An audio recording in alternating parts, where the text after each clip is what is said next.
सर्दियों की सुबह रणविजय राजसमंद पहुंचा।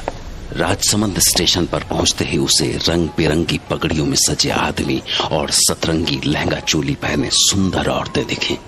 तो उसके सामने राजस्थानी राजा महाराजाओं और उनकी सुंदर रानियों की तस्वीरें खिंच गईं।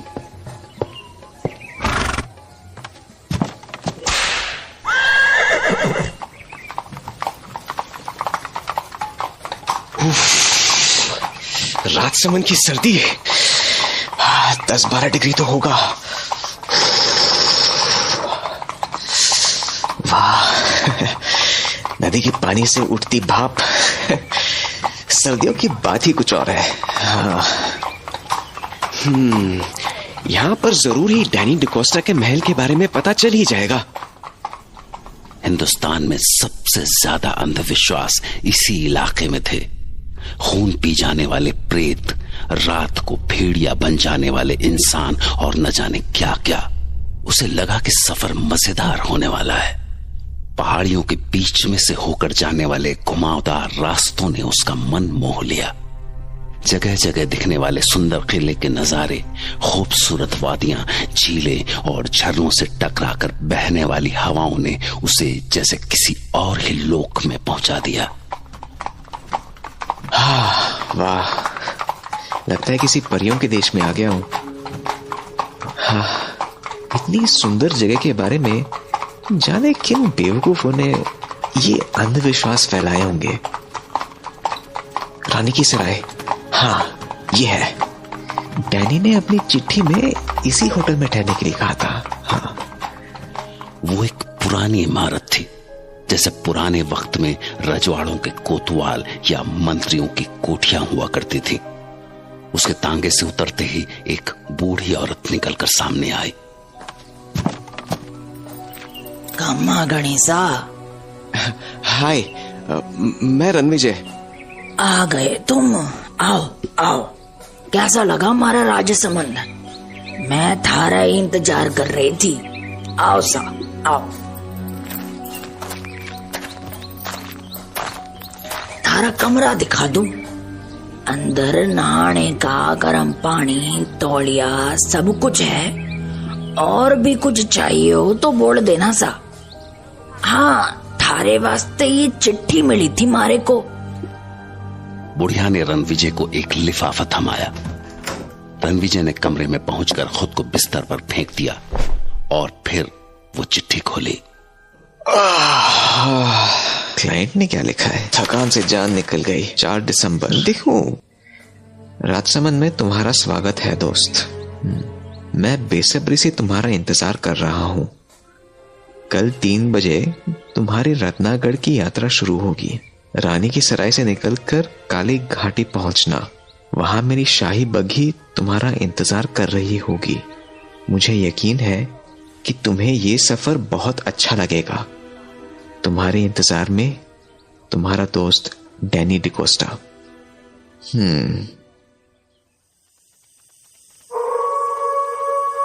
रात रणविजय को बहुत अच्छी नींद आई। सुबह नाश्ता करने के बाद वो आदतन यहाँ की यादों को अपनी डायरी में समेटने लगा और फिर दिन के खाने के बाद वो अपने आगे के सफर के लिए तैयार था।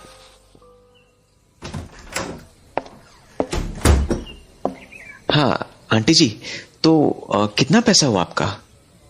मारे को चिट्ठी के साथ ही कमरे का किराया और थारे आने जाने के वास्ते घोड़ा गाड़ी का भाड़ा मिल चुका है सा।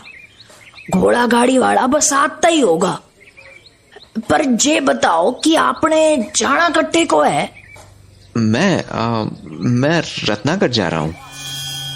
रत्नागढ़ का नाम सुनते ही वो बुढ़िया अचानक पीली पड़ गई। उसके पैर कांपने लगे। क्या हुआ? आप पर उसकी तो जैसे जीभ ही अकड़ गई थी। तभी घोड़ा गाड़ी पहुंच गई। घोड़ा गाड़ी वाले ने रणविजय का बैग उठाकर घोड़ा गाड़ी में डाला ही था कि भीतर से वो बुढ़िया भागी हुई आई और हाथ जोड़कर रणविजय के सामने खड़ी हो गई। अरे भगवान के वास्ते वहां जाओ कुनिसा। अभी जवानी भी कोनी आई थारी ठीक से। दुनिया कोनी देखी तुमने। क्यों इस उम्र में जान देने पे तुले हो? पर हुआ क्या? ये क्या बोल रही हैं आप? ऐसा क्या है रत्नागढ़ में? सवाल कोनी सा, सवाल कोनी। बस अगर अपनी माँ को जरा भी प्यार किया है तो यहाँ से लौट जाओ, उसकी गोद सूनी मत करो सा। और अगर जाना ही है तो किसी और दिन चले जाना। हाँ, किसी और दिन? पर क्यों? आज के दिन में ऐसा क्या है? दिन नहीं, रात सा, रात। माघ की पूर्णमासी है आज। आज की रात 12 बजे काली घाटी के प्रेत धरती पे उतरे सा। धरती पे उतरे हैं सारे प्रेत। रणविजय ने उसकी बातें समझने की कोशिश की, पर घोड़ा गाड़ी वाला इंतजार कर रहा था, इसलिए वो पलटा और घोड़ा गाड़ी में घुस गया। तभी वो बुढ़िया दौड़ी दौड़ी तांगे के पास आई। सुनो सा, अगर अपनी माँ से प्यार करते हो तो ये तावीज पहन लो। ये भूत प्रेत से थारी रक्षा करेगी। अरे मैं इन सब बातों में विश्वास नहीं करता। मेरी खातिर रख लो सा, मैं थारी माँ समानू। मारा दिल रख ले बेटा। रणविजय बुढ़िया की बात टाल नहीं सका और उसने वो ताबीज पहन ली और उसने बुढ़िया को वो ताबीज अपने गले में डालने दी। गाड़ी वाले ने चाबुक चलाई और घोड़ा गाड़ी दौड़ गई। रणविजय ने पीछे पलट कर देखा तो वो बुढ़िया अभी भी हाथ उठाए उसे रुकने को बोल रही थी। रुक जाओ सा, बड़ मानुसों का घर है वो। उधर जाओ कोनी, जाओ कोनी उधर। रणविजय को बुढ़िया की बातें उलझन में तो डाल रही थी, पर उसे काम भी पूरा करना था। उसके बॉस और डैनी के बीच एक बड़ी लैंड डील होने वाली थी और इसकी सारी जिम्मेदारी रणविजय पर थी, जिसके लिए उसे रत्नागढ़ पहुंचना ही था। फिर उसने बुढ़िया के दिए हुए ताबीज को छुआ। जाने वो बुढ़िया की बातों पर यकीन कर पा रहा था या नहीं, पर हाँ, वो अंदर से डरा हुआ जरूर था। चिट्ठी में लिखा था सर कि आपको काली घाटी छोड़ना है। जी, आप वहां उतर के करोगे क्या? हाँ जी, वहाँ से मेरे क्लाइंट मिस्टर डैनी डिकोस्टा की तरफ से सवारी आएगी। बहुत खतरनाक जगह सर, काली घाटी प्रेतों की घाटी है। प्रेत का नाम सुनकर रणविजय कांप उठा। रणविजय को समझ में नहीं आ रहा था कि तांगे वाले को रत्नागढ़ पहुंचने की ऐसी क्या जल्दी थी। वो इतनी रफ्तार पर भी ऐसे तीखे मोड़ काट रहा था कि रणविजय की जान गले में आ रही थी। अरे अरे भाई, जरा धीमे चला लो, टांगा पलट गए तो दोनों मर जाएंगे। और तांगे वाला तो जैसे बहरा हो गया था। टांगा भगाने का जैसे कोई जुनून सा सवार था उस पर। सूरज ढलने लगा था। झींगुरों की आवाज ने माहौल में सिहरन पैदा कर दी थी और कंपा देने वाली ठंडी चांदनी रात के बीच तांगे के आगे लगी 2 लालटेनें रास्ता दिखाने की कोशिश कर रही थी। अरे तांगे वाले, आपको हुआ क्या है? आप क्यों घोड़ों की जान लेने पर तुले हैं? क्योंकि सर, हमें आधी रात से पहले काली घाटी पार करनी है। क्यों?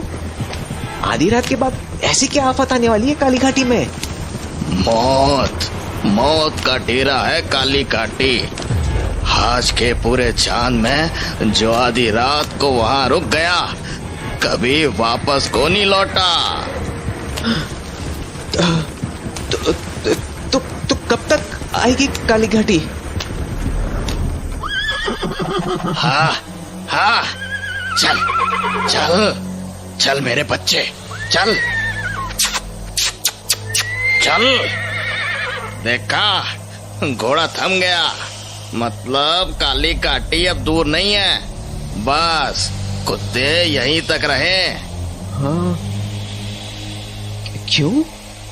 क्योंकि काली घाटी से भड़मानुसों का इलाका शुरू होवे। आधी रात को भेड़िए बन जाने वाले प्रेतों का राज। पर तुम आगे कटे जा रहे से। मुझे रत्नागढ़? क्या? रत्नागढ़?